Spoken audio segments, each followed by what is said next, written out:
2013년도도 저런 것들이 되게 혼란스럽다가 2013년 말에 개포일 이제 입주권들이 갑자기 매매가 쫙 들어오기 시작했거든요.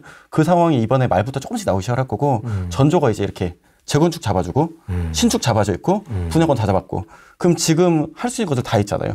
그러면 쉽게 말하면 분양권은 싼 거, 이 신축이나 실거주는 비싼 거잖아요. 비싼 거는 천천히 가고 분양권은 싸니까 빨리 가겠죠. 그러니까 지금 뭐 없는 분들은 이제 천천히 분양들이 나오는 것들은 목숨 걸고 가야 되는데 가점 높으신 분들 이제 다시 다 정신 차렸죠. 지금 가점 높은 분들 다 줄 서고 있거든요.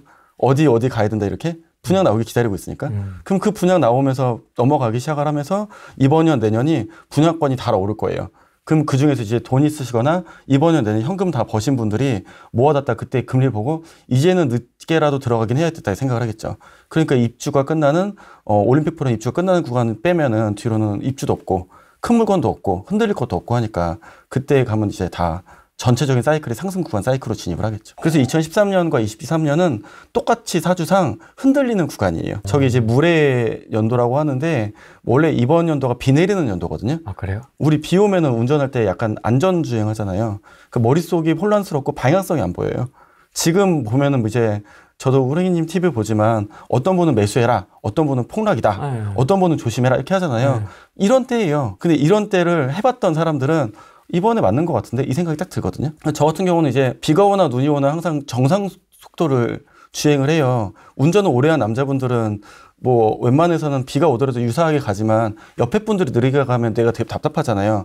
그럼 조용히 아름아름 나 혼자 다음 길을 빨리 가야죠. 단지 이제 길이 생각보다 이쪽이 아닐 수 있거나 혹은 정말 있는 걸 팔아서 넘어와야 되는 시간이 될 거니까 거기에 맞게 자산 세팅을 적어도 25년 봄까지는 다 끝내줘야 된다. 그 세팅의 첫 번째를 해야 다음으로 넘어갈 단초가 될 거 아니에요. 대표님이 23년도가 봄의 해라고 네. 하셨잖아요. 네. 그럼 비 오는 봄인 거예요? 그렇죠. 지금이 딱 비 오는 봄인 거예요. 우리 그 봄비 오고 나면 좀 추워요. 다시 패딩 꺼내서 입을까 말까 하거나 입잖아요. 근데 그게 끝나고 봄비가 끝나고 한 달이 넘어가면 바로 레벨업하기 시작을 하죠.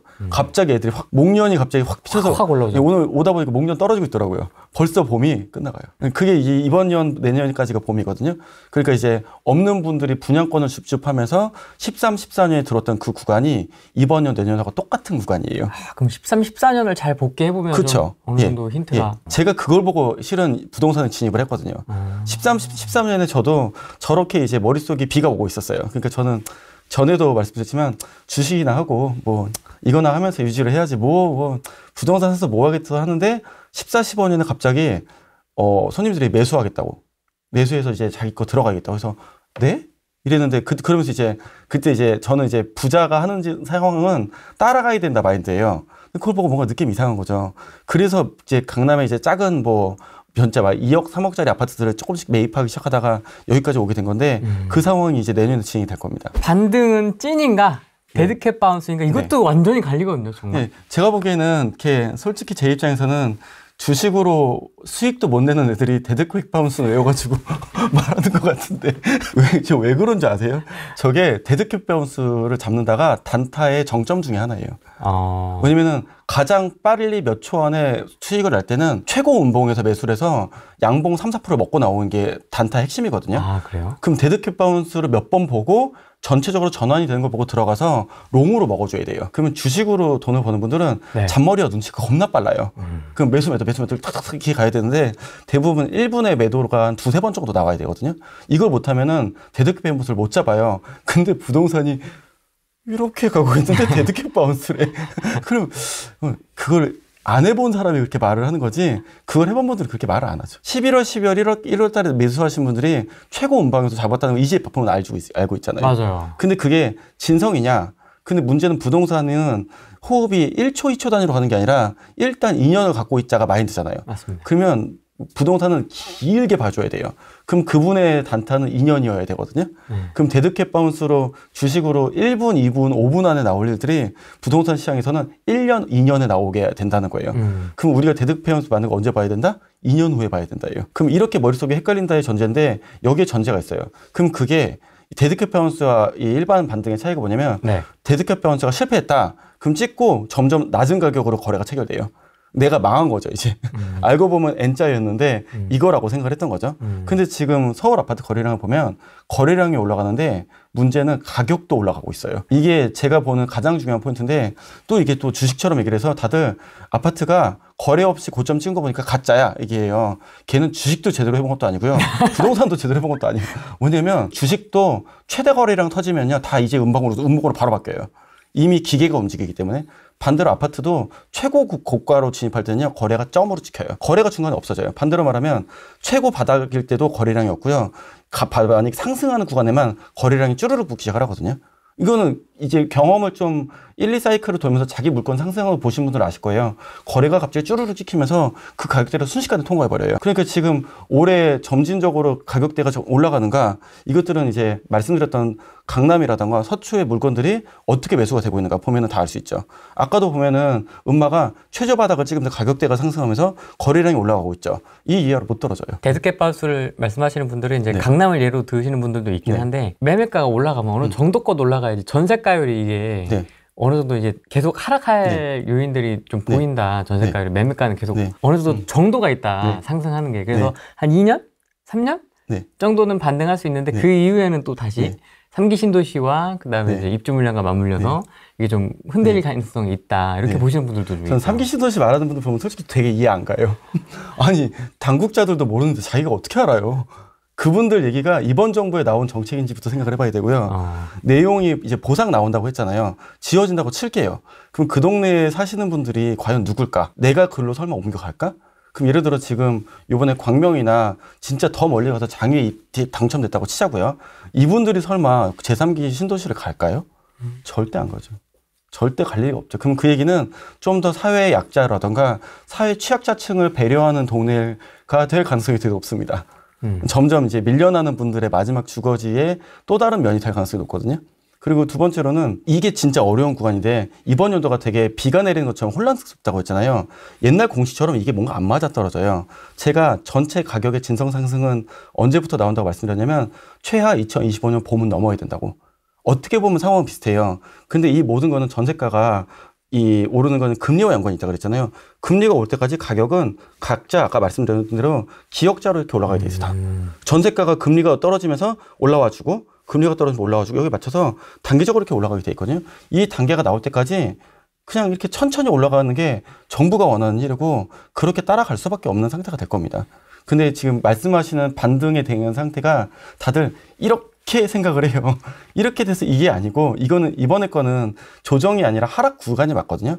하락을 크게 보면 조정이 되는 것처럼 보일 뿐이지 지금은 하락의 일정 수준을 끝내고 그리고 대장들이 버티면서 가격을 오르고 있으니까 아래 애들이 올라올 때 이제 올라오는 기간을 기다리는 거죠. 쉽게 말하면 매가는 잡아놓고 전세가 상승이 올라올 때까지 기다리는 구간이에요. 근데 이런 구간이 있었던 적이 또 없어요. 근데 다들 근데 어떻게 생각하냐면 이러다가 전세가가 다시 떨어지면서 이렇게 내려올 거다예요. 맞습니다. 그죠? 그러면 공급이 있어야지. 근데 서울 수도권 공급이 뭐 얼마나 있다고. 특히 서울 공급이 있나요?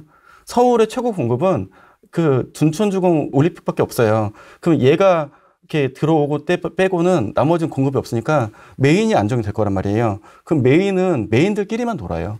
이게 메인들끼리만 노는데 메인들이 옆으로 퍼지는 거를 다들 자기 물건으로 고민을 하는 거지 메인 가격들은 수성이 될 겁니다. 그럼 그 얘기는 전체 가격이 올라가는 거는 결국은 이게 끝나는 25년 초 이후로 금리가 어느 정도 최소한 1.5% 이상 내려가고 나서부터 이제 레벨업 되기 시작을 하는 거고 그때부터 우리가 가격 상승 논할 수가 있죠. 그게 이제 2016년에 매도한 부동산 고수들이 있어요. 예를 들어 지금 강사분들 중에 강남권을 이제 예를 들어 한 자기가 부동산 투자 한 20년 했다 이런 분들이 그 상황을 똑같이 겪었거든요. 그래서 13년, 14년을 보고 16년에 다 매도하고 나가셨어요. 16년 매도를 빨리 하고 16년에 뭐 인천 봐야 된다, 지방 봐야 된다 그리고 사이클로 지방서 내려갔거든요. 근데 중요한 거는 지금 말씀하시는 이거는 주식을 할 때는 따라오려고 하는 매도하는 게 맞아요. 근데 문제는 아까 제가 그 아크로 리버 파크 말씀드릴 때 거래되는 게 별로 없다 그랬죠. 왜냐면 그냥 앉아 있으면 돼요. 이미 그분들이 이렇게 생각하셔야 돼요. 그분들이 옛날에 이미 문재인 때 세팅이 끝난 사람들이에요. 대출이고 나발이고 세팅이 다 끝났어요. 대출이 세팅이 끝났는데 더 대출을 받거나 해도 되는 때가 됐지 오히려 그거를 팔 이유는 하나도 없는 구간이에요. 막말로 그런 분들 마인드 있잖아요. 떨어졌는데 그냥 살자. 이런 거지. 떨어졌는데 내가 그 강남 서초 사는데 매도하고 다시 다른 데로 내려가요? 아니, 그런 분들 별로 없죠. 그렇죠. 이미 내가 가족들과 거기서 산 지가 5년만 넘었다. 그럼 그 동네로 나갈 일은 없어요. 그러면은 이 동네가 떨어진다의 전제가 되어야 전국 부동산이 다 꺾일 거잖아요. 이렇게 양극화가 되는 게 이번 년입니다. 그래서 그런 분위기가 나타나는 거고. 그러니까 양극화를 지방 중심으로 서울을 볼 때랑 서울을 중심으로 지방을 볼 때랑 관점이 다른 거죠. 메인 동네에 있으신 분들의 느낌에서는 아유 이번에 새로운 애들이 들어오네. 야 니네 축하한다. 잘 들어왔어. 우리 여기서 잘 살자. 이렇게 되는 거죠. 그럼 반대로 지금 들어오는 분들이 정말 애가 중고등학생인 분들이 서울로 들어오는 분들이 있을까요? 그분들 생각보다 쉽지 않으실걸요. 이미 그 동네에서 세팅이 다 끝난 상태예요. 그리고 투자를 하더라도 그렇게 물려 있으셨기 때문에 넘어오기 되게 어려우실 거예요. 의외로 몸이 가벼운 분들 혹은 뭐 부모 찬스나 다른 상황들로 의외로 덜 쓰셨던 분들이 의외로 신규 진입자가 될 겁니다. 가격대가 점진적으로 이제 올라가고 있죠. 지금 보시면은 2023년 1월 달부터 음마 아파트가 가격이 쭉 올라와요. 그래서 17억에 훌륭하신 분인데 2층이고 18억 6천, 5천, 3천 찍다가 20억, 20억 3천 끝. 이게 불과 2달, 3달. 그럼 벌써 낮은 가격대에서만 저렇게 거래가 됐는데 어느 매도자가 미쳤다고 여기서 18억 다시 내놔야겠어요? 생각을 하겠어요? 내가 저걸 다 봤는데 지금 3달 사이에 근 2억 정도 오르는 걸 봤는데 내가 여기서 18억에 던져요? 다 끝났죠 뭐. 여기서는 19억에만 던져도 살 사람들이 세고 셌을걸요. 그러니까 이런 관점으로 봐야 되는데 이제 내가 3억 있으니까 3억 있는 사람들 관점으로 저걸 보고 있단 말이에요.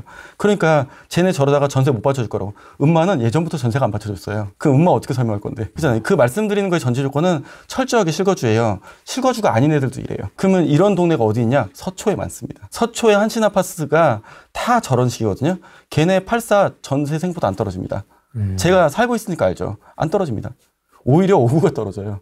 제가 거기서 이제 환장을 하는 건데 서초는 실거주가 84 이하로 안 가거든요. 5구가 전세가 떨어지고요. 84가 전세가 별로 안 떨어졌어요. 이거는 이제 요번 방송을 보시고 다들 아실 조금 클릭하시면 나올 거니까 이게 왜 얘네들 다른 데보다 별로 안 떨어졌지? 이런 의아함을 내거든요. 제가 그랬잖아요. 84 정도는 살아야 삶이죠. 이런 느낌의 마인드라 그 정도가 웬만하면 가격이 유지가 되는 가격대가 돼요. 다른 데는 84도 꺾이니까 그렇다고 보이는 거죠. 중심을 웬만하면 좋은 데만 보고 있으세요. 좋은 데를 보고 있으면 낮은 데에는 나도 떨어진다 어쩌지더라도 아, 저 정도니까 내가 그냥 버텨야 되는 구간인 건지 던지고 튀어야 되는 건지를 파악할 수 있죠. 제가 이런 얘기를 하다가 창원 제 부동산 아줌마들하고 전화를 하는데 그분들이 그러는 거예요. 우린 한번 올라오더니 다시 매수가 안 들어와 막 이러는 거예요. 그쵸. 동네의 특성과 동네의 이 가격 흐름이 있으니까 좋은 동네들이나 수도권은 반등하고 옆에 가고 반등하고 옆에 가고 그렇죠. 송도도 저거 다 잡히고 그다음에 동토도 저거 다 잡히고 하남도 좀 있으면 저거 나온 거 다 잡힐 거고 이런 식으로 이렇게 돌아가면서 이제 제2 외곽 동네를 돌면서 이제 링을 이제 만들고 있잖아요. 링을 다 잡을 거예요. 근데 지방은 창원 그럼 창원 사다가 뭐 마산 좀 창원 좀 다른 데 가고 말지 약간 이럴 수 있잖아요. 그게 동네가 이 가격을 주고받으면서 오르는 동네의 사이즈가 안 되는 거죠. 근데 하물며 창원이 100만 도시인데도 그런데 이하 도시는 말할 것도 없죠. 매수가 들어오면 진짜 감사죠. 제가 지금 창원에 여러 개를 팔았다는 것만 봐도 뭔가 제가 실은 급해서 판 건데 그걸 팔면 안 되는 건데 급해서 팔았다가 벌써 그럴 만한 가치가 있다는 거잖아요.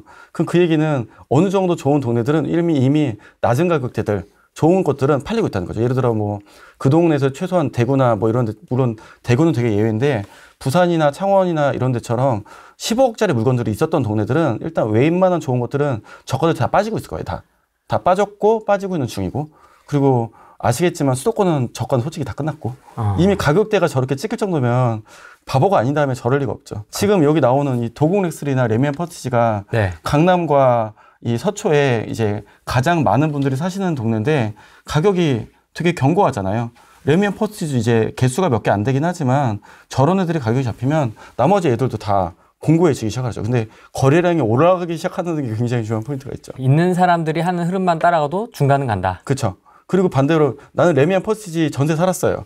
보고 있다 보니까 얘네 가격 떨어졌다 반등해요. 그럼 이제 나 전세 그만 살아야지. 이거 바로 잡을 수 있죠. 저들 중에서도 무주택자가 있어요. 다들 실거주를 하는 건 아니니까.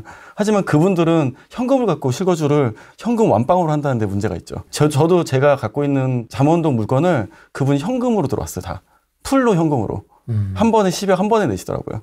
자기가 아직 집이 없어서 사면 나가겠다 하는데 이번에 사시겠대요. 그 얘기를 하시면서 이제 계약을 하셨던 그런 경험이 있어요. 보고 있다가 몇 년을 봤는데 내가 돈이 없는 것도 아니고 그러니까 저렇게 거래는 굉장히 빨리 붙죠. 저렇게 빨리 붙었다는 거를 싹 다 분위기가 반전돼서 준비가 끝났다예요. 기다리는 거군요. 기다리고 있었죠. 돈은 이미 다 돼 있고 세팅은 다 돼 있고 그냥 살까 말까 이것만. 잠실 강남 서초에 현금으로 살고 있었던 분들이 이제 진입을 하는 거세요. 이게 아까 말했던 대형들이 나가고 실거주의 평형들이 나가기 시작한다는 게 굉장히 중요한 시그널이죠. 그러니까 실거주들이 진짜로 움직이고 있다고 그 얘기는 이 투자자들은 좀 빠지고 이제 정말 개인들의 시대가 된 거죠.